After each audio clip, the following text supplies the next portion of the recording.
যে যুবকী আসে চুরি পট্টি জিলেপি পট্টি আর মহিলা প্যান্ডেলে আশেপাশে এতিমের মতো দাঁড়িয়ে থাকে, মনে হয় মহিলা প্যান্ডেল ওর মা আওয়াজ শুনতে আসছে, কিন্তু এদের মতলব খারাপ। স্কুল ছুটি হওয়ার আগে দেখবেন সাইকেল নিয়ে রাস্তার উপর দাঁড়িয়ে থাকে, কথা কয় না? হ্যাঁ, এরকম দুষ্ট পোলাপান আছে না নাই? ওদের ধান্দাই হইলে তবে না, নওগাঁর ছেলে পেলেবান ওরা যাচ্ছে এমনি, ওরা ওই ইটের ভাটার কাজ করে মানে নাকি কি কি করা হয়, হয়তো বা ব্যবসা বাণিজ্য করে, দোকানপাট আছে, অফিস আদালত আছে, অথবা ঢাকার যাবে টিকিট কাটছে, এরকম তো হতে পারে। তো যাই হোক, ওরা যাক, ওদের বাদ দেন। আপনারা রেডি আছেন তো? খারাপ লাগতেছে? চলেন তাকবীর দেন, লিল্লাহে তাকবীর। তাহলে বেলালের উত্তরসূরি যারা টাকার কাছে বিক্রি হবে না, কিন্তু মুনাফিক মার্কা মুসলমান যারা টাকা দেখে না যায় কিনা, হ্যাঁ, টাকার জোরে ফতুয়া করে, টাকা পাইলে বাতিলের পাঁচাটা গোলাম হয়, টাকা পাইলে এদিক সেদিক, বৈধটারে অবৈধ বলে ফতুয়া দেয়, অবৈধটারে বৈধ বলে চালিয়ে দেয়, টাকার জোরে ফতুয়া। বউ তালাক দিছে, নেওয়ার কোনো কায়দাই নেই মনে করে। আপনাদেরকে বোঝানোর জন্য বলতেছি, হুজুর মাথা গরম আসলে হুজুর 1 2 3 তুই তালাক, তোর মাও তালাক, হ্যাঁ বউটা নেওয়ার উপায় কি? হুজুর করছে না, নেওয়ার উপায় নেই, তালাক হয়ে গেছে। হুজুর 2-3টা বাচ্চা আছে, একটা কিছু দেখেন না। হুজুরের হাতে তখন 5-10 হাজার দিয়ে দেয়। হুজুর যখন দেখছি 5-10 হাজার যখন পাইছে, তখন বলছে এটা প্রথম তালাক না, কথা কয় না, এটা কি তালাক? প্রথম তালাক। ঠিক আছে, আল্লাহ তো অসীম দয়ালু, ক্ষমাশীল। জীবনে মানুষ এরকম ভুল করতেই পারে, 2-3টা বাচ্চা আছে, ওদের ভবিষ্যৎ। ঠিক আছে, একবার তওবা করে আর একবার রিস্ক নেন, কথা কয় না? তাহলে টাকার জোরে ফতুয়া, হ্যাঁ, টাকা দিলে ফতুয়া ঘুরে ফেলে দেবে, আছে না? না, টাকা পাইলে বাতিলের পাঁচাটা গোলাম হয়, আর সময় মতো এমন এমন সময় ফতুয়া ডেলিভারি দেয় যাতে ইস্তামালারা আগাইতে গিয়ে হোসট খায় পিছনে পড়ে, কথা কন ঠিক না? এরকম হুজুর আছে না? না, এরা জীবনে নিজেরাও ভালো হবে না, ইসলামেরা ভালো চাইবে না, ওরা কখনো যাবে না ইসলামালারা ক্ষমতায় যাক, কথা বলে ঢেকেরা। ওরা সব সময় বাতিলের টাকার কাছে বিক্রি হয়া কলকাটি নাড়বে। এই কথা বোঝেন? নাম ধরে বললে আবার রাগ করবে, অল্পতেই বোঝেন। আমার ভাইয়েরা চলেন না, সামনের দিকে যায়। এইবার এই কথা যখন বললেন, বেলালের কথা শোনার পরে আবু জাহেল ডেকে বলে, বেলাল রে, এত বড় লোভনীয় প্রস্তাব দিলাম, রাজি হইলা না। সোজা আঙ্গুলে ঘেউ না উঠলে আঙ্গুল একটু বাঁকা করা লাগবে। এই কথা বলে যুবকদের লিয়ে দিল, যুবকের দল, বেলালকে চাবুক দিয়ে পিটানো শুরু করো। হযরত বেলালকে চাবুক দিয়ে পিটানো শুরু করা হলো। এরা যত জোরে চাবুক মারে, বেলাল তত জোরে কালেমা পড়ে, বলুন আল্লাহু আকবার। চাবুকতে পিটাইতে পিটাইতে কালো চামড়া গুলো ফেটে রক্ত ঝরতেছে। ইসলামের প্রথম মুয়াজ্জিন বেলালের। আবু জাহেল ডেকে বলে, বেলাল, চাবুকতে পিটাইতে পিটাইতে কালো চামড়া গুলো ফেটে রক্ত ঝরতেছে, তবু কি নবী মুহাম্মদ সাল্লাল্লাহু আলাইহি সাল্লামের কালেমা ছাড়বি না? হযরতে বেলাল ডেকে বলে, আবু জাহেল রে, মারতে মারতে যদি মেরে ফেলে দাও, জীবনটা দিতে রাজি, নবীজির কালেমা ছাড়তে রাজি নাই, বলেন আল্লাহু আকবার। এবার আবু জাহেল ডেকে বলে, হে যুবকের দল, পায়ে রশি বাঁধাও। হযরতে বেলালের পায়ে রশি লাগাও, উটের পায়ের সঙ্গে বাঁধো, আর আরবের উত্তপ্ত গরম বালিতে শেষরায় শেষরে না ঘোরো, তাই করা হলো। হযরতে বেলালের পায়ে রশি লাগাইয়া উটের পায়ের সঙ্গে বাইদা আরবের উত্তপ্ত গরম বালিতে শেষরায় শেষরে না ঘোরা গুলো বাজার। আরবের বালিগুলো এত গরম, চাল দিলে মুড়ি হয়ে যায়। বাবলা গাছের কাঁটাগুলো জিব্বার ভিতরে পেরেকের মতো মারা গেল। বিকেল বেলা এসে ডেকে বলে বেলাল চাবুক দিয়ে পিটাইলাম, পাইরসি লাগায় নিয়ে ঘুরলাম, তবু কি নবী মুহাম্মদ সাল্লাল্লাহু আলাইহি সাল্লামের কালেমা ছাড়বি না? হযরতে বেলাল ডেকে বলে আবু জাহেল রে, মারতে মারতে যদি মেরেও ফেলে দাও, বেলালের নিঃশ্বাস থাকবে যতদিন, বেলাল ইসলামের পথে টিকে থাকবে ততদিন। আর একটু জোরে বলেন আল্লাহু আকবার। আবু জাহেল ডেকে বলে এ যুবকের দল, বড় একটা পাথর নিয়ে এসে বেলালের বুকের উপরে চাপায়া দাও। আবু জাহেল মনে করলো বড় পাথরে চাপার আঘাতে বেলাল মারা যাবে, এই কথা ভেবে বড় একটা পাথর বুকে চাপাইয়া দিয়া কাফেররা যখন চলে গেল, হযরতে বেলালের হাত বাঁধা পা বাঁধা, বুকের উপরে বিশাল বড় পাথর আর রক্তাক্ত জিহ্বাটা নাড়াইয়া বেলাল তবুও জিকির করতেছে কা। ও নওগাঁর মুসলমান ভাইয়েরা, নিয়ামতপুরের বাবাজিরা, এ ঘুঘুডাঙ্গার তরুণ সমাজেরা, আপনাকে আমাকে জিকিরি করার জন্য কেউ মারে না, পেটে না, ধমক দেয় না, তবু আমরা কপাল পরে আল্লাহর জিকিরি করি না। হাদিস শরীফের ভিতরে আসছে বাজান, নবীজি বলেছেন যার জিহ্বাটা আল্লাহর জিকিরে তরু তাজা থাকে, আল্লাহর জিকিরে ভিজা থাকে, ওই জিহ্বাওয়ালা মানুষ কোনোদিন জাহান্নামের আগুনে জ্বলবে না। বলুন সুবহানাল্লাহ। আমার আল্লাহ বলেন ফাযকুরুনি আযকুরুকুম ওয়াশকুরুলি ওয়ালা তাকফুরুন, তোমরা আমারে স্মরণ করো, আমি আল্লাহ তোমাদেরকে স্মরণ করব, কৃতজ্ঞতা প্রকাশ করো, অকৃতজ্ঞ হয় না। এবার জান জিকির করার জন্য আলাদা সময় লাগে না, মাঠে ময়দানে কাজ করতে করতে আল্লাহর জিকির করা যায়, ব্যবসা বাণিজ্য করতে করতে আল্লাহর জিকির করা যায়, অফিস আদালতে বসে বসে আল্লাহর জিকির করা যায়, রাস্তা দিয়ে হাঁটতে হাঁটতে আল্লাহর জিকির করা যায়, রিক্সা ভ্যান চালাইতে চালাইতে আল্লাহর জিকির করা যায়। সব সময় জবানে আল্লাহর জিকির চালু রাখতে হবে। মা বোন যারা আবার শুনতেছেন, মা মাসে কয়েকদিন আপনাদের নামাজ পড়া নিষেধ আছে, কিন্তু জিকির করার জন্য নিষেধ নাই মা। ওই সময়গুলোতে আপনারা বেশি বেশি করে জিকির করে কাটাবেন, জিকির করতে কোনো বাধা নাই, সব সময় জবানে জিকির চালু রাখবেন। সুবহানাল্লাহ, আলহামদুলিল্লাহ, লা ইলাহা ইল্লাল্লাহ, আল্লাহু আকবার, সুবহানাল্লাহি ওয়া বিহামদিহি, সুবহানাল্লাহিল আযীম, আল্লাহু আকবার। নবীর এক সহজ সরল সাহাবী এসে বলে, নবী ইসলামের এত বিধিবিধান আমার মনে থাকে না, সহজ কোনো আমল দেন। আমার নবী ডেকে বলে, সাহাবী সব সময় আল্লাহর জিকিরে যদি জিহ্বাটা তরুতাজা রাখতে পারো, আল্লাহর জিকিরে জিহ্বাটা যদি ভিজে রাখতে পারো, এই জিকির তোমাকে জান্নাতে পৌঁছায় দেবে। বলুন সুবহানাল্লাহ। তাহলে সব সময় জবান দিয়ে জিকির করতে হবে। কা বেলালের মতো কেউ মারে না, পেটে না, ধমক দেয় না, তবুও কেন আমরা আল্লাহর জিকির করব না? আমরা সব সময় আল্লাহর জিকির করব। গভীর মনোযোগ আমার দিকে তাকান, এই যুবক কানটা লাগাও। হযরতে বেলাল রক্তাক্ত জিহ্বাটা নাড়াইয়া চোখের পানি ছেড়ে দিয়ে কাঁদেন আর ডেকে বলেন, আল্লাহ তুমি তো সেই আল্লাহ, ইব্রাহিমের জন্য যদি নমরুদের আগুনকে আল্লাহ ফুলের বাগান বানায় দিতে পারো, ও আল্লাহ তুমি কি পারো না?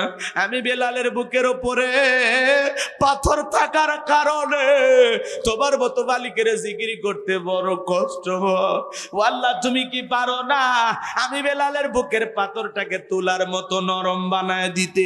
হযরতে বেলাল দোয়া করতে দেরি, আসমানের মালিক আল্লাহ দোয়া কবুল করতে দেরি করে নাই। বেলালের বুকের পাথরটাকে আমার আল্লাহ তুলার মতো নরম বানিয়ে দিয়েছেন। বলুন সুবহানাল্লাহ। এইবার বেলাল নিঃশ্বাসের সাথে, বেলালের নিঃশ্বাসের সাথে পাথর ওঠে আর নামে আল্লাহু আকবার। আশিক রাসূল বেলাল, নবীর পাগল বেলাল, নবীকে কতটা ভালোবাসতেন জানেন বাজান গো আমার?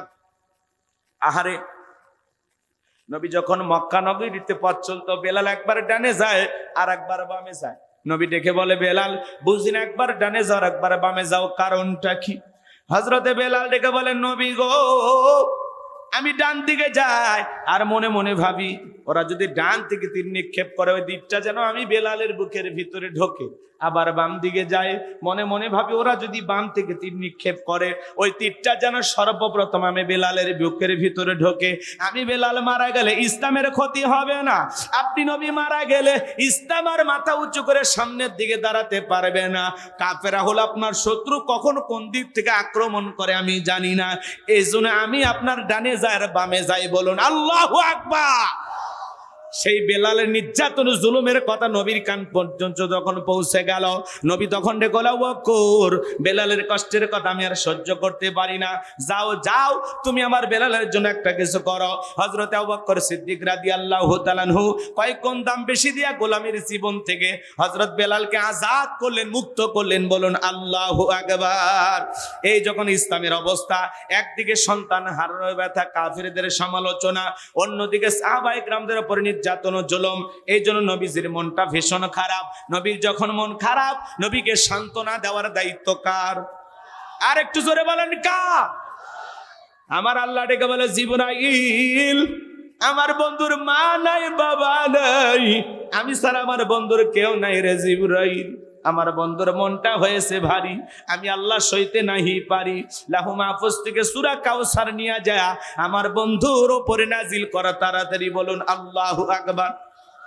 আর একটু জোরে বলুন না, আর একবার জোরে বলুন আল্লাহু আকবার। নবী তখন ডেকে বলেন, ও আনাস, আমার কষ্টের কারণটা কি তোমরা জানো? কি তোমার মুস্কি হাসি দেওয়ার কারণ হলো এই মাত্র আসমান থেকে জিবরাইল এসে আমার উপরে সূরা কাউসার নাজিল করলো। নবী তখন সাহাবায়ে কেরামদের সামনে তেলাওয়াত করে শুনিয়ে দিলেন।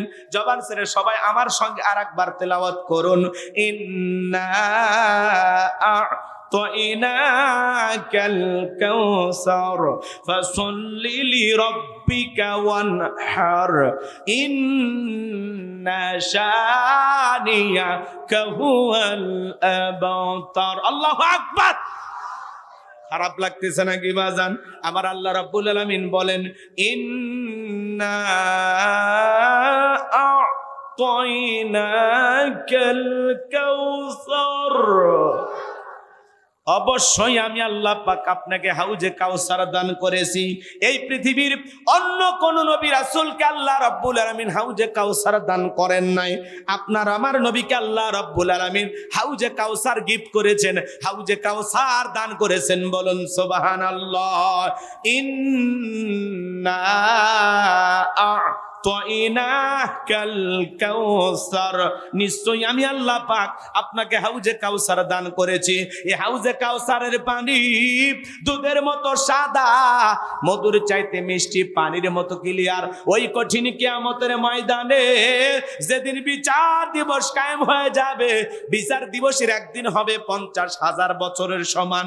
যেদিন সূর্য সহাত মাথার উপরে চলে আসবে, যেদিন মানুষের মাথার মগজগুলো টকবক করে গলবে, যেদিন বেঈমানদের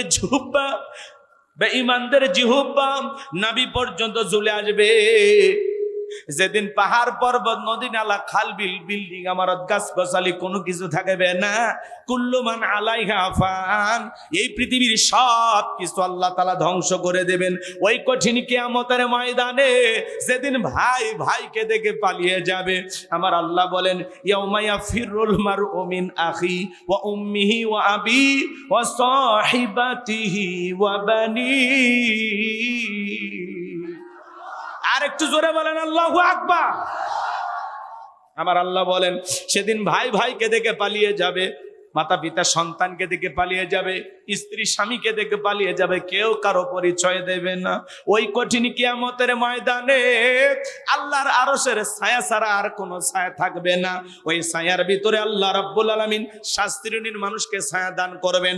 এটা হলো কিয়ামতের ময়দানে আল্লাহ তৈরি করা ভিআইপি গ্যালারি। সেখান থেকে আল্লাহর বান্দারা কিয়ামতের ফাইনাল খেলা উপভোগ করবে। এদিকে দলে দলে মানুষ পানি পানি বলে চিৎকার মারবে, আর বিশ্ব নবীর দিকে রওনা করবেন। নবীজি হাউজে কাউসারের পেয়ালা নিয়ে দাঁড়িয়ে থাকবেন। সুবহানাল্লাহ কোন? আমার দিকে তাকান। হযরত আবু বকর পিয়ালাগুলো ভরায়া দিবেন, মাঝখানে দাঁড়িয়ে থাকবেন হযরত ওমর। হযরত ওমর নবীজির হাতে দিবেন, আর নবীজি তার আদরের উম্মতদেরকে খুঁজে খুঁজে কিয়ামতের ময়দানে হাউজে কাউসারের পানি পান করায় দিবেন। মানুষ যখন দলে দলে নবীজির দিকে রওনা করবেন, আমার ভাইয়েরা, কিছু মানুষের চোখের সামনে আল্লাহ রাব্বুল আলামিন পর্দার আবরণ তৈরি করে দিবেন। নবী তখন ডেকে বলেন, আল্লাহ, সংখ্যায় আমি আমার অনেক উম্মতকে দেখতে পাইলাম, কেন জানি সংখ্যাটা কমে গেল বুঝতে পারলাম না। আমার আল্লাহ তখন ডেকে বলবে, বন্ধু, পাইকারি দরে আপনি সবাইকে হাউজে কাউসারের পানি পান করাইতে পারবেন না। দুনিয়ার জীবনে দুইটি অপরাধ করেছিল যারা, কিয়ামতের ময়দানে আজকে আপনার হাতে পানি পাবে না তারা। জোরে বলেন, কয়টি অপরাধ? কথা বলেন না কেন? যুবক, ঘুমাইছো? কয়টা অপরাধ? এই দুইটি অপরাধ আপনার আমার ভিতরেও থাকতে পারে কিনা? দুইটি অপরাধ কি জানার দরকার আছে না নাই? কারা কিয়ামতের ময়দানে হাউজে কাউসারের পানি পাবেন একটু খেয়াল করে শোনেন বাজান। আমি একটু পরে বলতেছি, সামনের দিকে যাই। আমি যে কথা বলতে চাচ্ছিলাম, নবীজির হাতে এক পেয়ালা হাউজে কাউসারের পানি যদি পান করতে পারেন, জান্নাতে ঢোকা পর্যন্ত আপনার আর তৃষ্ণা লাগবে না, তৃষ্ণা মিটে যাবে। বলুন সুবহানাল্লাহ। ও নওগাঁর মুসলমান ভাইয়েরা, কারা কারা নবীজির হাতে কিয়ামতের ময়দানে হাউজে কাউসারের পানি পান করতে চান? দুইটা হাত তুলে আল্লাহকে দেখান। আমার সঙ্গে বলুন আল্লাহ।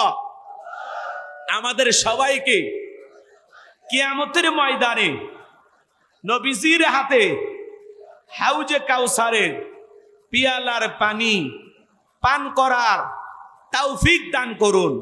চিল্লা বলুন আমিন। আর একটু জোরে বলুন আমিন। আরো একবার বলুন আমিন। হাত নামান। আমার সোনা ভাইয়েরা, এই যে হাউজে কাউসারের পানি চাইলে কি পাওয়া যাবে? কথা কয়। পানি চাইলেন আর পাইলেন? এক্সাম্পল, উদাহরণ, কথা বোঝানোর জন্য আমি আপনাদের এলাকায় আসলাম। একটা ছেলের হাতে কিছু চকলেট দিলাম, দিয়ে বললাম, ভাতিজা আমার জন্য এক বোতল পানি আনো, একটু উজু বানাবো। ওই ছেলেটা চকলেট পেয়ে মারছে দৌড়, মাঝখানে আসার খাইয়ে পড়ে গেছে, হাঁটু ছিলে গেছে, রক্ত বের হয়েছে। এরপরে বদনা ভরিয়া পানি নিয়ে আমার সামনে হাজির। আমি তখন বললাম, বাবা এই পানি টানতে গিয়ে কষ্ট হয়েছে, মাঝখানে আসার খাইয়ে পড়ে গেছো, হাঁটু ছিলে গেছে, ব্যথাও মনে হয় পাইছো। ওই চকলেট থাকার কারণে ছেলে বলতেছে, আমি এরকম কত পড়ে যায়, আমার কিছুই হয় না। ওই চকলেট থাকার কারণে ব্যথাকে ব্যথা মনে হচ্ছে না। কথা বলে ঠিক কিনা?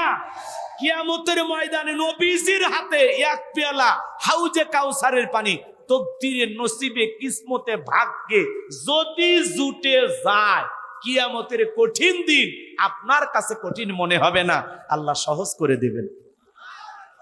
সুবহানাল্লাহ। পকেটে তুলে রাখেন, কাল 9টার পরে ভাবিক সাথে নিয়ে বইলুন। একটু জোরে কর না সুবহানাল্লাহ। একবার যদি সুবহানাল্লাহ বলেন, আপনার নামে জান্নাতে একটি গাছ লাগানো হয়। একটু জোরে বলুন সুবহানাল্লাহ। আমার সোনা ভাইয়েরা, নবীজির হাতে হাউজে কাউসারের পানি আর আল্লাহর আরশের নিচে ছায়া যদি ভাগ্যে জুটে যায়, আপনি জান্নাতি, আপনার আর টেনশনই নাই। এই কিয়ামতের 50,000 বছর ওই সমস্ত নেককার ইমানদার মুত্তাকিদের কাছে মনে হবে এক ওয়াক্ত সালাত আদায় করতে যে সময়, এই 50,000 বছর সময় তার কাছে তেমনি ছোট মনে হবে। বলুন সুবহানাল্লাহ। সে হাউজে কাউসারের পানি চাইলে পাওয়া যাবে না, কাজ করতে হবে। জোরে বলেন, কি করা লাগবে? ঠান্ডা পানি দিয়ে উযু বানায় সালাত আদায় করতে হবে। হঠাৎ করে কেউ নামাজ পড়া শুরু করলে, সালাত আদায় করা শুরু করলে, পুরাতন মুসল্লি যারা, এরা তখন বলে, বাপ রে বাপ, সূর্য কোন দিক উঠছে? উত্তর পাড়ার নয়ন দেখি মসজিদে। নামাজ পড়বি না, 2 দিন পরে ছেড়ে দিন। আছে না না? মুরব্বি মুরব্বি চাচা, সাবধান। দাওয়াত দিয়ে তো 5 জনকে মসজিদে আনতে পারেন না, 10 জনকে মসজিদে আনতে পারেন না। হঠাৎ করে একটা লোক নামাজ পড়া শুরু করছে, 2 ওয়াক্ত পড়ুক আর 2 দিন পড়ুক, এটা এর ব্যাপার। আপনি কেন সমালোচনার তীর ছুটতেন? কেন লোকটারে সমালোচনা করে কষ্ট দিতেছেন? আপনার এই সমালোচনায় শুই না এই লোক যদি আর আল্লাহর ঘরে না আসে, আল্লাহর কাছে কি জবাব দিবেন? বেটা মুরব্বী হইছো, বয়স হইছে, তাও বুদ্ধি হইল না। এত পাকলো, তাও বুদ্ধি পাকলো না। এরকম খাটাস টাইপের কিছু মুরব্বী আছে, খাটাস খাটাস। আপনাদের এলাকায় আছে নাকি?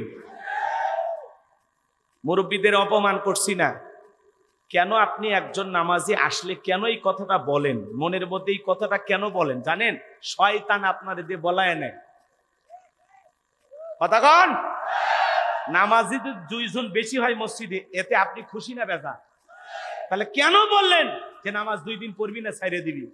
এই আল্লাহর সাথে ঠিকঠাক ভাবে নামাজ পড়, আজদেমি করিস না, এলে বলার দরকার আছে আপনার? ওই লোকটা কি আপনার দাওয়াতে মসজিদে আসছে? তাহলে দাওয়াত দিয়ে আনিনি, তাহলে ফটো করতেছেন কথা কন নাকি আপনারা? আপনার দায়িত্ব কি? দেখে খুশি হবেন, আনন্দিত হবেন যে ভাতিজা তুমি মসজিদে আসছো, দেখে দিলটা ভরে গেছে। বিশ্বাস করো ভাতিজা, আল্লাহর কাছে আমি দোয়া করি, আল্লাহ আমার এই ভাতিজাকে মৃত্যু পর্যন্ত মসজিদে এসে 5 ওয়াক্ত নামাজ পড়ার তৌফিক দান করুন। আপনি দোয়া করেন, ভালোবেসে বুকে নেন, পারলে দোয়া করেন যে ভাতিজা আসরের নামাজের পরে ঘুঘুডাঙ্গা বাজারে বৈশা 1 কাপ চা না খাইলে তোরে ছাড়বো না। এই কথা বল। এরকম নামাজির ব্যবহার হবে। খবরদার নামাজি হয়ে আর এক নামাজিরকে এইভাবে সমালোচনা করে কষ্ট দেবেন না, মনে থাকবে। যুবক বয়সে দাঁড়িয়ে রেখেছে, এটা নিয়ে সমালোচনা। এই বয়সে দাঁড়িয়ে রাখলি, বউ নিয়ে ঘুরতে গেছে, ভাবি আসসালামু আলাইকুম, সাথে চাচার খবর কি? বউ বাড়ি দেশে রাগ করে, বাহিরে তোমার সাথে যাওয়া যায় না কেন? কয় আমার ডাকে ভাবি আর তোমার ডাকে চাচা। যেই বউ নবীর সুন্নত দাড়িকে মহাব্বত করে না, এই বউ আপনাকে 100% ভালোবাসা দিতে পারে না। কথা বলেন ঠিক না? পৃথিবীর সকল নবীদের মুখে দাড়ি ছিল, এই দাড়ির ভিতরে আছে মদিনাওয়ালার প্রেম ভালোবাসা। কথা বলেন। হে যুবক, পরিষ্কার শুনে নাও, যে নারী তোমাকে দাড়ি রাখা দেখে আনস্মার্ট মনে করে, তোমাকে অবজ্ঞা অবহেলা করে, তোমাকে খ্যাত মনে করে, মনে রাখবা, যে নারী তোমার মুখের দাড়িটাকে অপছন্দ করে, ওই নারী তোমার স্ত্রী হওয়ার যোগ্যতা রাখে না। ওই নারী তোমার ঘরের বউ হওয়ার অধিকার রাখে না।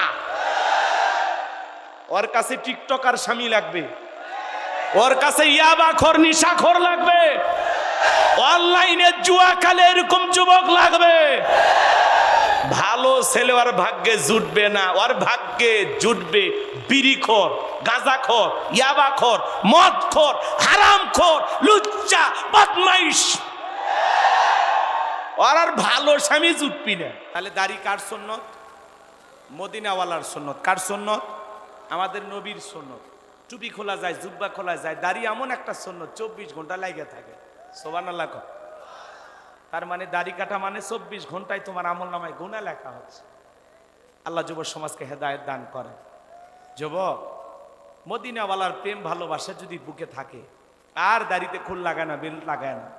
50-60 বছর বয়স হয়ে গেছে, মুরব্বী মানুষ, চামড়া জইরা গেছে, সেলুনে যায় কয় নাফিদের কাছে মাইরে দে, ক্লিন শেভ কর। নাফি তো বিরক্ত হয়, কয় চাচা যে কায়দায় চামড়া জড়ে গেছে, প্লাস দিয়ে টেনে টেনে শেভ করা লাগে, দাড়িটা ছেড়ে দেন, আপনিও বাঁচেন আমরাও বাঁচি। কয় না বাবা, দাড়ি রেখলে চুলকে, দাড়ি রাখলে চুলকায়। হ্যাঁ, কবরে যাও, ফেরেশতারা চুলকানির মলম নিয়ে বসে আছে, তোর জাগা মতো মলম লেগে দিবি। কথা বলেন ঠিক না? এ যুবক, টুপি দাড়ি ভালো লাগে না, নওগাঁ থেকে ঢাকার উদ্দেশ্যে রওনা করেছো হানিফ গাড়িতে চইরা, আল্লাহ না করুক বাস দুর্ঘটনায় ট্রাক আর বাস মুখোমুখি সংঘর্ষ, তুমি মারা গেছো, ইন্না লিল্লাহি ওয়া ইন্না ইলাইহি রাজিউন। পকেটে টুপিও নাই, মুখে দাড়িও নাই, মানুষ তখন কি করবে? হয় চেন খুলবে, না হলে লুঙ্গি তুলবে। কথা বলেন ঠিক কিনা? এ যুবক, মুখে যদি দাড়ি থাকে আর মাথায় যদি টুপি থাকে, বুঝতে পারবে এটা মুসলমানের সন্তান। কথা বলেন ঠিক কিনা?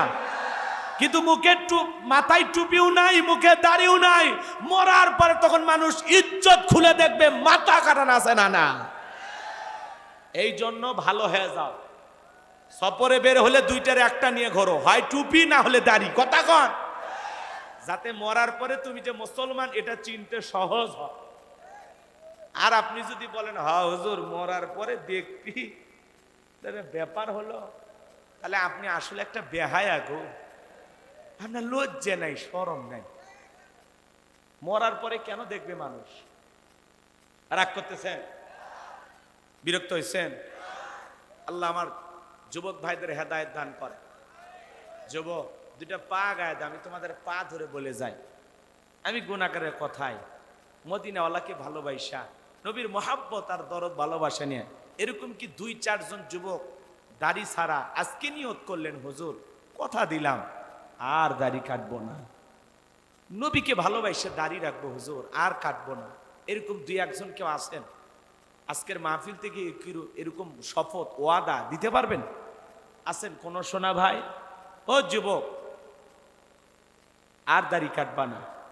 আছে কেউ? আছে, হাত তোলেন তো সোনা ভাই আমার। আলহামদুলিল্লাহ, আলহামদুলিল্লাহ। যে সমস্ত যুবকেরা হাত তুলেছে, আল্লাহ যারা মদিনাওয়ালার সুন্নতকে মহাব্বত করলো, নবীর মহাব্বত ভালোবাসায় দাঁড়িয়ে রাখতে চাইলো, আল্লাহ এই সমস্ত যুবকদেরকে মদিনাওয়ালার সাথে একই জান্নাতে কবুল করে নিও। চিল্লা কোন আমিন। ইন্না সালাতি ওয়া নুসুকি ওয়া মাহইয়ায়া ওয়া মামাতি লিল্লাহি রাব্বিল আলামিন। সূরা আনআম আয়াত নাম্বার 162। আল্লাহ রাব্বুল আলামিন জানিয়ে দিলেন, নবীজি আপনি বলুন, আমার নামাজ, আমার কুরবানি, আমার জীবন, আমার মরণ লিল্লাহি রাব্বিল আলামিন, আসমান জমিনের প্রতিপালকের জন্য। তাহলে মুমিন জীবনের সব ইবাদত হবে একমাত্র কার জন্য? আমার জীবন, আমার মরণ, আমার বন্দেগি কবুল করো ইয়া ইলাহি, আমার জিন্দেগি, আমার জীবন, আমার মরণ, আমার বন্দেগি। জোরে কোন মারহাবা। তাহলে নামাজ হবে কার জন্য? আর একটু জোরে বলেন।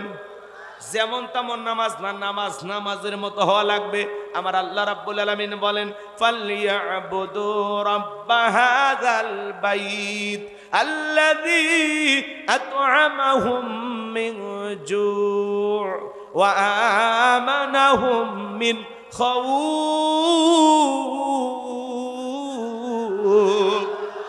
আমার আল্লাহ রাব্বুল আলামিন বলেন, এই ঘরের মালিকের ইবাদত করো। তোমার নামাজ যদি নামাজের মতো হয়, যে বান্দা 5 ওয়াক্ত সালাতে মাথা নত করে আমি আল্লাহকে সিজদা দেবে, বান্দারে তোমার নামাজ যদি নামাজের মতো হয়, আমি আল্লাহ তোমাদেরকে 2টা জিনিস দেব। 1 নাম্বার হলো রিজিকের টেনশন করা লাগবে না। যে বান্দা 5 ওয়াক্ত সালাতে মাথা নত করে আমি আল্লাহকে সিজদা দেবে, ওই বান্দাকে আমি আল্লাহ না খাওয়ায় রাখবো না। বলুন সুবহানাল্লাহ। নামাজ নামাজের মতো আদায় করলে রিজেক দেবেন কে? আমার নওগাঁর ভাইয়েরাম, আপনাদের এলাকা একটা গভীর নিশীথে একটা প্রাণী বের হয়, কু কয়া চিল্লে। ওর নাম কি? শিয়াল পণ্ডিত। ওর নামে কি? নওগাঁ নিয়ামতপুরে মুরগির হোটেল আছে, ওর নামে কি ভাতের হোটেল কেউ করে রাখছে? ব্যাংকের অ্যাকাউন্টে কি শিয়ালের নামে টাকা জমানো আছে? তাহলে শিয়ালদারে খাওয়াই কে? পাখি সকালবেলা নিট থেকে বের হয়ে যায়, সন্ধ্যাবেলায় পাখির পেটটা ভরে বাসায় ফেরত আসার ব্যবস্থা করেন তিনি কে? আল্লাহ যদি পাখিকে খাওয়ায়, শিয়ালকে খাওয়ায়, আমরা হলাম আশরাফুল মাখলুকাত। কুনতুম খায়রা উম্মাতিন উখরিজাত লিন-নাস, কুনতুম খায়রা উম্মাতিন উখরিজাত লিন-নাস। আল্লাহ তাআলা আপনাকে আমাকে উত্তম জাতি বানাইছেন, ভিআইপি বানাইছেন, মর্যাদার আসনে বসাইছেন। আল্লাহকে আপনারে আমারে কি না খাওয়ায় রাখবেন? কথা কয় না। আল্লাহ তাআলা কি আপনাকে আমাকে না খাওয়ায় রাখবেন? তাহলে আপনাকে আমাকে রিজেক দেবেন কে? আমার আল্লাহ রাব্বুল আলামিন বলেন, ওয়া মা মিন দাব্বাতিন ফিল আরদি ইল্লা আলাল্লাহি রিজকুহা। সূরা হুদের ভিতরে আল্লাহ পাক জানায়া দিলেন, এই পৃথিবীর জমিনে এমন কোন বিচরণশীল প্রাণী নাই যার রিজেকের ব্যবস্থা আমি আল্লাহ আসমান থেকে করি না। ওই আটলান্টিক মহাসমুদ্রের 33,000 ফিট গভীর অতল পানির নিচে থাকা ছোট্ট একটা প্রাণী, তার রিজেকের ব্যবস্থা আমি আল্লাহ আসমান থেকে করি। পৃথিবীর এত মাখলুককে যদি আল্লাহ রিজেক দেয়, আমরা যে আশরাফুল মাখলুকাত, আমাদেরকে আমার আল্লাহ না খাওয়ায়া রাখবে না বাজান। নামাজ নামাজের মতো আদায় করলে ওই বান্দার জন্য রিজেকের ব্যবস্থা করবেন তিনি কে? তাহলে 5 ওয়াক্ত সালাত কারা কারা আদায় করবেন? 2 হাত তুলে আল্লাহকে দেখান। আল্লাহ আমাদের সবাইকে 5 ওয়াক্ত নামাজি বানায় দেন। জোরে বলেন আমিন। আর একটু জোরে বলেন আমিন।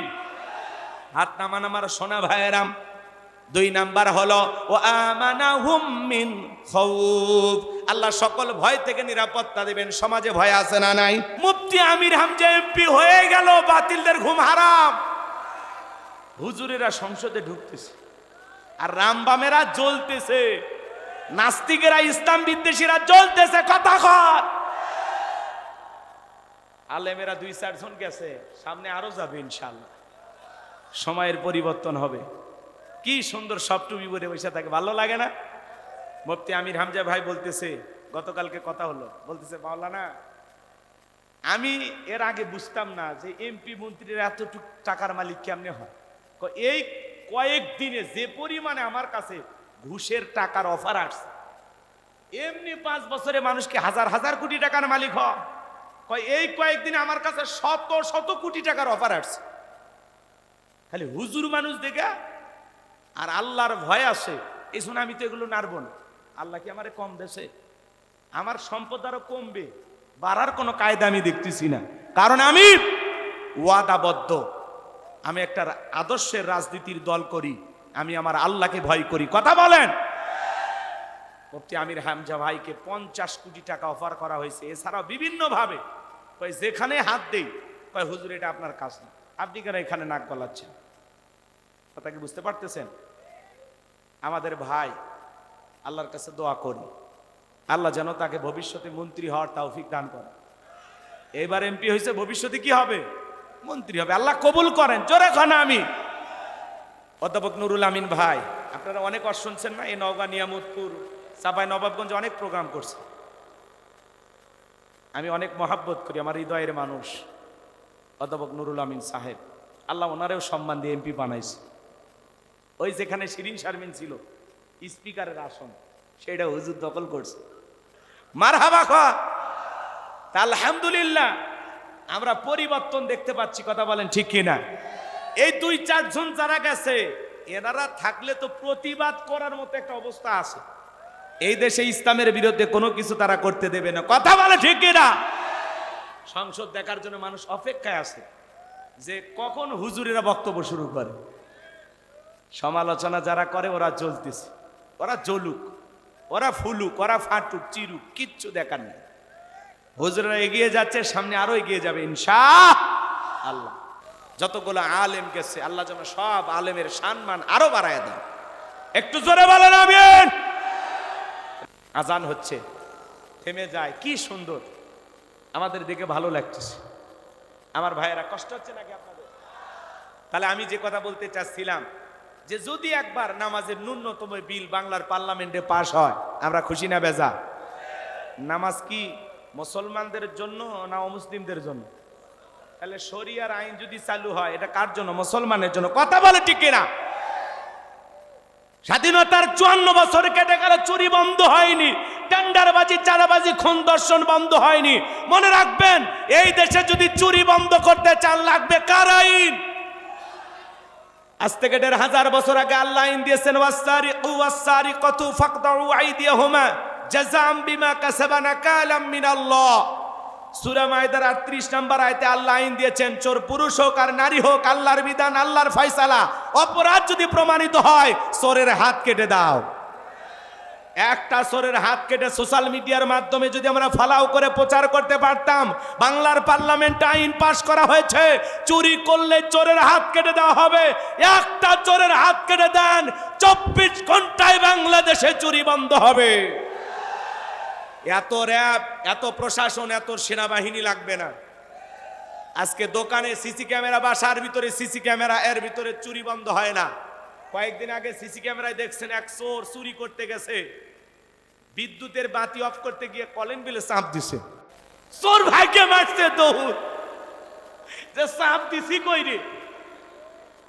ও গেছে বিদ্যুতের সুইচ বন্ধ করতে, এদিকে কলিং বেলে চাপ দিয়ে দিছে।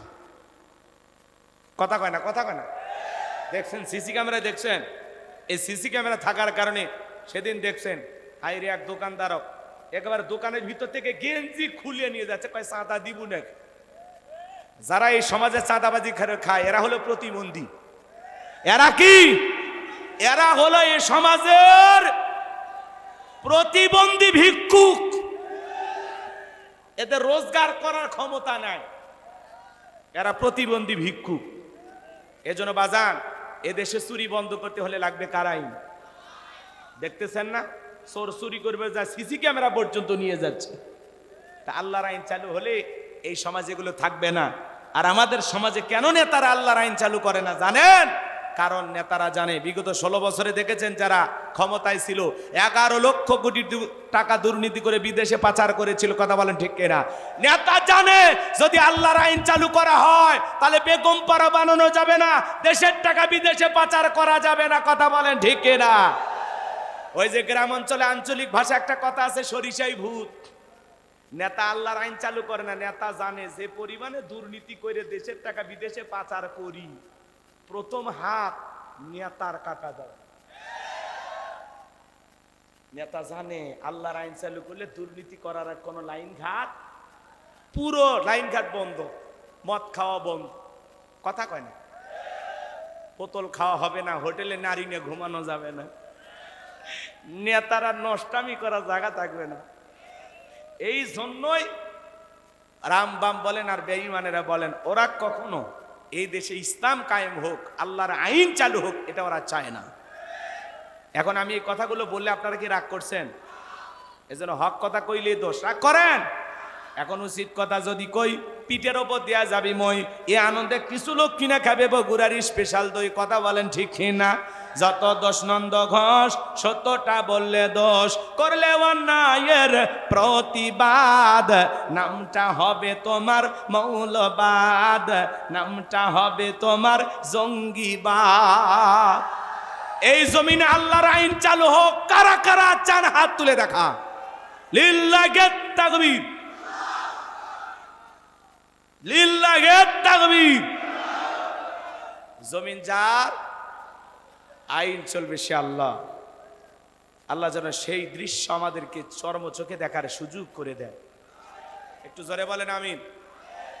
মেয়েটা স্কুলে গেল, ভালোভাবে ফিরবে নাকি লালসার শিকার হবে, ভয় আছে না নাই? কথা বলেন ভাই। ধর্ষণ বন্ধ হবে কার আইনে? হ্যাঁ, যতদিন পর্যন্ত এই জমিনে আল্লাহর আইন চালু না হবে ততদিন পর্যন্ত এই জমিনে চুরি দুর্নীতি টেন্ডারবাজি চাঁদাবাজি খুন ধর্ষণ বন্ধ হবে। লেলিল কারমান্সের গণতন্ত্র দিয়া আর ডক্টর কামালের তৈরি করা সংবিধান দিয়া সমাজে শান্তি প্রতিষ্ঠিত হবে না। কথা বলেন আছে? মেয়েটা কলেজে গেল, একা একা ফিরবে নাকি জামাইয়ের সাথে নিয়ে ফিরবে, ভয় আছে না নাই?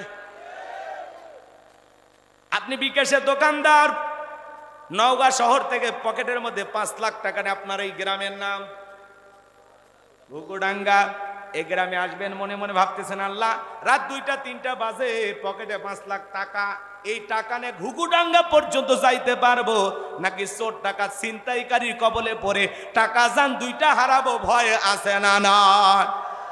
স্বাধীনতার 54 বছর কেটে গেল, 55 বছর পার হয়ে যাচ্ছে বাজান গো আমার, এত বছর কেটে গেল আজ পর্যন্ত চুরি বন্ধ হয়নি। কথা বলা লাগবে গো। স্বাধীনতার এত বছর কেটে গেল, প্রত্যেকবার প্রধানমন্ত্রী আসলো মুসলমান, তারপরে বাংলার পার্লামেন্টে কোন নেতা নামাজের ন্যূনতম বিল পাশ করেনি। তবে এইবার সংসদটা ভালো, স্পিকার যিনি হাফিজউদ্দিন নাম, নাহমাদুহু নুসাল্লি আলা রাসূলিহিল কারীম, বইলা সংসদ শুরু করছে, আউযুবিল্লাহ বিসমিল্লাহ করে সংসদ শুরু করছে স্পিকার। আমরা দুঃখিত, শোকাহত, সেই আমাদের পুরুষ স্পিকার হাফিজউদ্দিনের স্ত্রী মারা গেছে। আমরা দোয়া করি আল্লাহ যেন তার স্ত্রীকে জান্নাতুল ফেরদাউস দান করেন। একটু জোরে বলেন আমিন। চিকিৎসাধীন অবস্থায় তার স্ত্রী মারা গেছে আমরা শুনলাম। তবে স্পিকার যিনি আছেন বীর বিক্রম হাফিজউদ্দিন, মোটামুটি ভালো মনে হচ্ছে। কপালের মধ্যে নামাজের দাগ, মুখের মধ্যে কি সুন্দর দাড়ি, তাই না? কি বলেন? আশা করি সব দলের লোককে কথা বলার সমান অধিকার দেবেন। কথা বলেন। পুরুষ স্পিকার, আগের এক তো মহিলা শিরিন আপা, দেখেননি? এখনকার সংসদ দেখার জন্য জাতি তাকায় আছে। এই যে রবিবার সোমবার থেকে আবার শুরু হবে, কথা বোঝেন নাই? মানে তাকে থাকে, সবাই তাকে থাকে। এই যে আমির হামজা ভাই, গতকালকে আমরা একসাথে মাহফিল করলাম, আলহামদুলিল্লাহ। মুফতি আমির হামজা ভাই এমপি হয়েছে, কত সমালোচনা, কত চক্রান্ত তার বিরুদ্ধে। 3 বছর জেল খেটেছেন, আয়না ঘরে থেকেছেন, আল্লাহ তার সম্মান কমাইছে না বাড়াইছে? তাহলে চুরি বন্ধ হবে কার আইনে? ধর্ষণ বন্ধ হবে কার আইনে? হ্যাঁ, যতদিন পর্যন্ত এই জমিনে আল্লাহর আইন চালু না হবে ততদিন পর্যন্ত এই জমিনে চুরি দুর্নীতি টেন্ডারবাজি চাঁদাবাজি খুন ধর্ষণ বন্ধ হবে। লেনিন গার্মেন্টসের গণতন্ত্র দিয়া আর ডক্টর কামালের তৈরি করা সংবিধান দিয়া সমাজে শান্তি প্রতিষ্ঠিত হবে না। কথা বলেন, শান্তি আছে? তেলের পাম্পে তেল নাই, জনগণের বেল নাই। তেলের পাম্পে তেল নাই, আমগো বেল নাই। কওয়ারও জায়গা নাই, সবারও কায়দা নাই। চারিদিকে শুনি শুধুই নাই রে, কিছু নাই রে। ও দেশের ভাই রে, বল না কোথায় যাই রে, একটু শান্তি বলো কোথায় গেলে পাই রে। তেলের পাম্পে মোটর সাইকেল গাড়ির সিরিয়াল, আর নেতা বলতেছে পর্যাপ্ত পরিমাণে তেল আছে। আবার অনেকে বলতেছে তেল নাকি জনগণ বাড়ি বাড়িতে ড্রামে ভরে রাখতেছে। হাই রে, কত বাহানা আর কত কথা। এই বিদ্যুৎ মন্ত্রী যিনি হয়েছে, উনি গত এই যে 26শে মার্চ স্বাধীনতা দিবস, উনি বলেছেন যে এই দেশকে ধর্মভিত্তিক রাষ্ট্র গঠনের জন্য মুক্তিযুদ্ধ করা হয়নি। কি করার জন্য করা হয়েছে? দেখেন, এই সমস্ত মন্ত্রীরা যে কথা বলে দেখে কি বোঝা যায় এরা ইসলামের বন্ধু না শত্রু? ধর্মভিত্তিক রাষ্ট্র গঠনের জন্য এই দেশে মুক্তিযুদ্ধ করা হয়নি। শুধু ইসলাম ধর্মের কথা বলা হচ্ছে না, সব ধর্মের কথাই বলা হচ্ছে। তাহলে একটা দেশে একটা রাষ্ট্রে যদি ধর্ম না চলে, চলবেটা কি?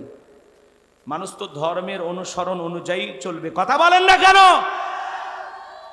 ওরা পরিষ্কার ডাইরেক্ট বলতে পারে না যে এই দেশে ইসলাম প্রতিষ্ঠিত করার জন্য মুক্তিযুদ্ধ করা হয়নি, এই কথা স্পষ্ট বলতে পারে না। খালি অ্যাঙ্গেলে অ্যাঙ্গেলে মার দিয়ে যায়, আর ওনাদের অ্যাঙ্গেল আমরা বুঝি। কথা বলেন ঠিক কিনা?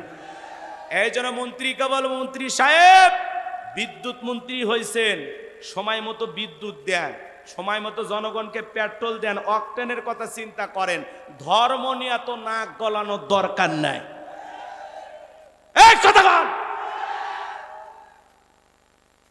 জনগণ তেল দেওয়ার নাম নাই, ধর্ম নিয়ে আলোচনা হচ্ছে। আপনি ধর্মমন্ত্রী হলেন না, তাহলে তো ভালোই তো, আপনার ওয়াজই আমরা শুনতাম। বিদ্যুৎ মন্ত্রী ধর্মের ওয়াজ করলে হবে না। যারে যে মন্ত্রণালয়ের দায়িত্ব দেওয়া হয়েছে সেই দায়িত্ব পালন করেন। কথা বলেন ঠিক না? বলতে পারেন দেশে তেলের সংকট আছে, এটা লজ্জা নাই, সত্যটা প্রকাশ করেন। ওই আগের মন্ত্রীদের মতো খালি চাপা দিয়ে দেশ চালালে হবে না, সত্য বলতে হবে যে ভাই যুদ্ধ সমস্যা, দেশে তেলের সংকট আছে, আপনারা একটু বুঝে শুনে চলে, আমরা হিসাব করে চলবো। আবার এক মন্ত্রী বলতেছে 1-2 মাস হেঁটে হেঁটে চলেন, তাতে শরীর সুস্থ থাকে। অথচ উনি হলো সড়ক পরিবহন মন্ত্রী, আর উনি স্বাস্থ্যমন্ত্রীর পরামর্শ দিচ্ছেন। যেই মন্ত্রী মন্ত্রণালয়ের দায়িত্ব সেইটা নিয়ে নাক না গলাইয়া অন্য আর একটা মন্ত্রণালয়ে নাক গলাইতেছে। তার মানে এদের কথাবার্তার সাইজ দেখে মনে হচ্ছে এরা একটা মন্ত্রণালয় পায় খুশি হয়নি, এদের একজনা 8-10টা করে দেওয়া লাগতো। সড়ক পরিবহন মন্ত্রী এই কথা বলবে যে স্বাস্থ্যের জন্য ভালো, এটা স্বাস্থ্যমন্ত্রী বলবে যে হাঁটাহাঁটি করলে স্বাস্থ্যের জন্য ভালো। রাগ করতেছেন বাজার? আর একজন স্বরাষ্ট্রমন্ত্রী দেখছেন না, উনি খালি ডায়লগ শিখছে, এটা সংবিধানে নাই, এ আইন নাই, এই নাই, এটা তো কবে আইন মন্ত্রী। আপনি কোন কে এ কথা বল না কেন? আবার এটাও লেখা হচ্ছে যে জনাব তারেক রহমান প্রধানমন্ত্রী অনুপস্থিত থাকাকালীন এই স্বরাষ্ট্রমন্ত্রী হলো প্রধানমন্ত্রীর কাজগুলো চালিয়ে নিবে। কি শুনছেন জীবনে? নতুন দেশ, নতুন নির্বাচন, নতুন সরকার, নতুন ইতিহাস। জাতির কপালে সামনে যে কি আছে আল্লাহ ছাড়া কেউ জানে না। অতএব দয়া করে একটু দেশটাকে আপনারা কন্ট্রোল করেন, জনগণকে আর ভোগান্তির শিকার দিই না। মোটর সাইকেল নিয়ে যায় পাম্পে তেলের জন্য জনগণ ঘুমাচ্ছে, আর আপনারা তামাশা করেন। কথা কয় না? জনগণ যায়া পাম্পে দেখছেন না ভিডিও, তেলের পাম্পে সিরিয়াল দিয়া যুবকেরা মোটর সাইকেলের উপরই ঘুমাচ্ছে। তাও মন্ত্রী ঠাট্টা করে বলতেছে তেলের প্রচুর মজুদ আছে, এ দেশে কোনো সংকটই নাই। এ ভাই, এ হক কথাগুলো বলার দরকার নাই। এটার নাম কি রাজনীতি? এটার নাম হলো বাস্তব প্রতিবাদ, সমসাময়িক আলোচনা। কথা কর বলা লাগবে। আপনারা সুন্দর করে দেশ চালান, নতুন হইছেন তো আমরা কিচ্ছু বলতেছি না, সুন্দর করে চালান।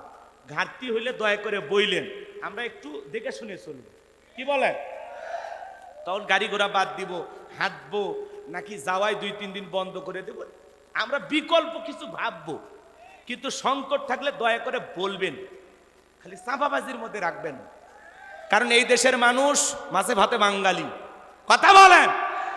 হ্যাঁ, আমরা বাঁশের লাঠি দিয়া বড় বড় সেনাবাহিনী, বড় বড় শক্তিধর এই সমস্ত মানুষদেরকে সে সময় আমাদের বাপ দাদারা সাইজ করছে, করেনি? তো অতএব আমাদের কাছে অস্ত্র লাগে না, বাংলার লাঠি যথেষ্ট। পেট্রোল 2 মাস না এলেও আমরা চলতে পারবো ইনশাল্লাহ। কিন্তু একটু বইলেন, ভিতরে প্রকাশ করে মনের মধ্যে রাখেন না, একটু বইলেন, আমরা বুঝবো তখন যে না এই মন্ত্রীটা সত্যবাদী, সত্য কথা কয়, ভালো মানুষ, তখন দোয়া পাবেন। কথা বলেন? তাহলে বাজান, এই জমিনের শান্তি প্রতিষ্ঠিত করতে গেলে লাগবে কার আইন? আল্লাহ যেন এই জমিনকে ইসলামের জন্য কবুল করেন, আমাদের সবাইকে যেন মিলেমিশে একটা সুন্দর বাংলাদেশ গঠনের জন্য কাজ করা তৌফিক দান করেন। চলে বলেন আমিন। তাহলে বাজান গো আমার, হাউজে কাউসারের পানি পান করতে গেলে 2টি কাজ। ফাসল্লিলি রব্বিকা ওয়ানহার, 1 নাম্বার হলো রবির উদ্দেশ্যে সালাত, নামাজ হবে একমাত্র কার জন্য? শুধু 7 দিন পরে পরে জুমার 2 রাকাত নামাজ পড়লে হবে না। বাংলাদেশে 7 দিন পরে জুমার নামাজ পড়ে যারা, লাইফ সাপোর্টে বেঁচে থাকা মুসলমান তারা। আজকে বাংলাদেশের জুমার নামাজের জন্য মসজিদ ভাঙে 2 তালা 3 তালা করা হয়। ফজরে নামাজের সময় এক কাতারে মুসল্লি পাওয়া যায় না। এমনও মসজিদ আছে মুয়াজ্জিন একাই আজান দেয়, একাই নামাজ পড়ে, এক দুলা ভাইও মসজিদে আসে না। আসে না? না। এ যুবক, জুমার দিনে মসজিদে আসলে আসর মাগরিব এশা ফজরে দেখি না কেন? কিসে তোমাকে ধোকা দিল? কেন তুমি আসো না? আল্লাহর রাস্তে পরিবর্তন হয়ে যায়। শুধু মসজিদের নাম আর তাকওয়া লিখে রাখলে হবে না, প্রত্যেকটা ইমানদারের অন্তরে তাকওয়া থাকতে হবে। রমজানে মসজিদগুলো ভরে গেল, নতুন মুসল্লি দেখা গেল, কেন জানি এখন আর খুঁজে পাওয়া যাচ্ছে না। ওই জন্য টিকটকার কিছু ভাইয়েরা মাইকিং করতেছে, রমজানে কিছু মুসল্লি এসেছিল মসজিদে, ঈদের দিন থেকে তাদেরকে আর খুঁজে পাওয়া যাচ্ছে না। আসলে কথাটা সত্য, অনেক মানুষ রোজাও চলে গেছে, নামাজও ছাইরে দিয়েছে। আছে না? না। তো রমজান মাসে আমরা যে তাকওয়ার প্রশিক্ষণ নিলাম, ট্রেনিং নিলাম, বাকি 11 মাসে এটা কন্টিনিউ করার দরকার আছে না নাই? নামাজ আদায় করা দরকার আছে না নাই? তাহলে 1 নাম্বার রবির উদ্দেশ্যে সালাত। সালাত কার জন্য?